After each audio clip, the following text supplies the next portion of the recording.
Yo, salut tout le monde à MCJC. Donc aujourd'hui, je vais vous présenter The Hell in Vietnam sur PC en version américaine. C'est un FPS qui se base durant la guerre du Vietnam. Donc, c'est un petit jeu, enfin c'est un FPS petit budget que personne n'attendait. Et j'espère que personne ne l'entendra plus jamais après cette vidéo.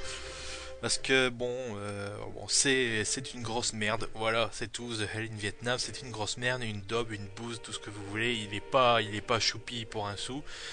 Et c'est vraiment naze. Déjà, le jeu, gros problème, je peux pas jouer en double écran quoi, parce que je me sers de mon écran principal pour jouer, et je me sers de mon deuxième écran comme écran de contrôle quand je fais mes captures vidéo. Et là, ça marche pas. Mon écran principal, il affiche rien du tout. Donc ça vient du jeu parce que c'est le seul jeu qui me fait ça. Donc ça vient du jeu forcément. Et donc il est déjà bien bugué là-dessus. Donc je suis obligé de jouer avec l'écran de contrôle et ça va pas être de la joie quoi.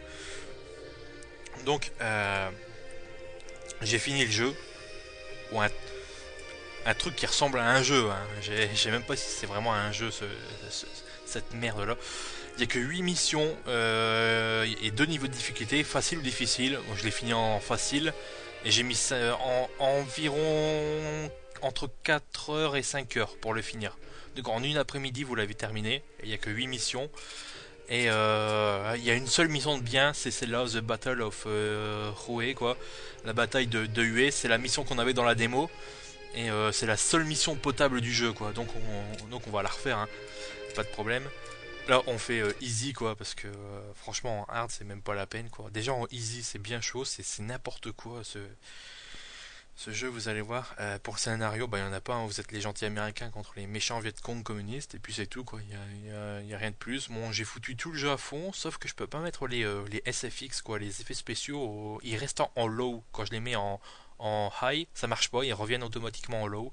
Donc ça c'est un. Ça doit sûrement être un bug du jeu, quoi. C'est pas possible autrement. Donc j'ai quand même mis tout le reste à fond.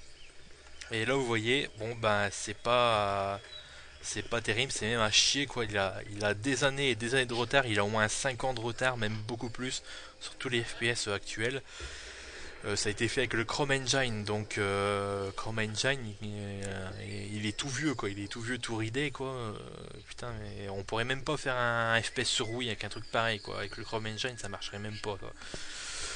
Graphiquement c'est à chier, les textures sont à chier. Les décors c'est tout juste potable. La modélisation des personnages, c'est tout juste potable aussi. Il y a du clipping à fond, même en mettant la distance de vue au maximum. Bon, il y a quand même du brouillard au fond, quoi, alors qu'on est en plein jour. L'intelligence artificielle est inexistante, hein, que ce soit vos ennemis ou vos alliés, parce que vous avez comme des alliés. Je vais baisser un peu le son là.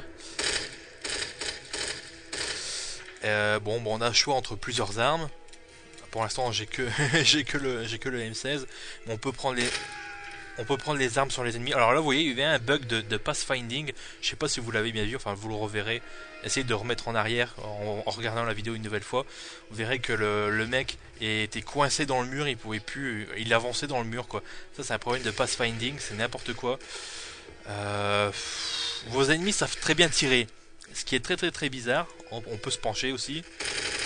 Ils ont une sale manie de vous balancer des grenades. Ça c'est vraiment très frustrant.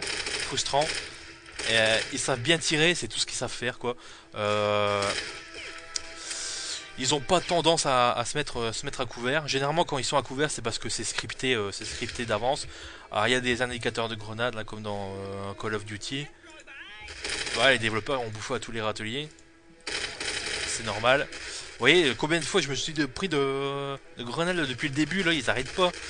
Alors on a des indicateurs pour nous montrer d'où viennent les tirs. Alors parfois c'est utile, parfois pas du tout, parce que on perd très vite beaucoup d'énergie dans ce jeu là. Donc c'est assez ridicule. On a en bas à droite c'est la barre rouge, c'est la barre de vie, la barre jaune c'est la barre d'endurance, on peut courir. Et puis je peux choisir au coup par coup ou bien en rafale pour mes seins. Puis en bas à gauche c'est la carte quoi, qui ne sert pas à grand chose dans ce jeu parce que le jeu est très scripté, très linéaire. Généralement on n'a qu'un seul point de passage et c'est tout quoi. Niveau musique, ça sort du lot quoi. On va dire à la limite, c'est la seule chose intéressante dans ce jeu, c'est plutôt la musique qui est bien foutue, qui est bien entraînante. Et puis c'est tout quoi. Il y a rien de plus quoi. Je peux pas, putain, je peux pas défendre ce jeu quoi. C'est impossible quoi. C'est une merde même. Civil War A Nation Divided que j'avais testé il y a déjà bien longtemps sur PS2 qui était graphiquement une merde sur PS2 mais c'était un jeu vraiment génial parce que ça se passait durant la guerre de sécession. Les armes elles étaient originales et tout. Là le jeu il a rien pour lui, mais il a rien pour lui, rien. Bon le jeu est entièrement en anglais hein, vu que c'est la version américaine.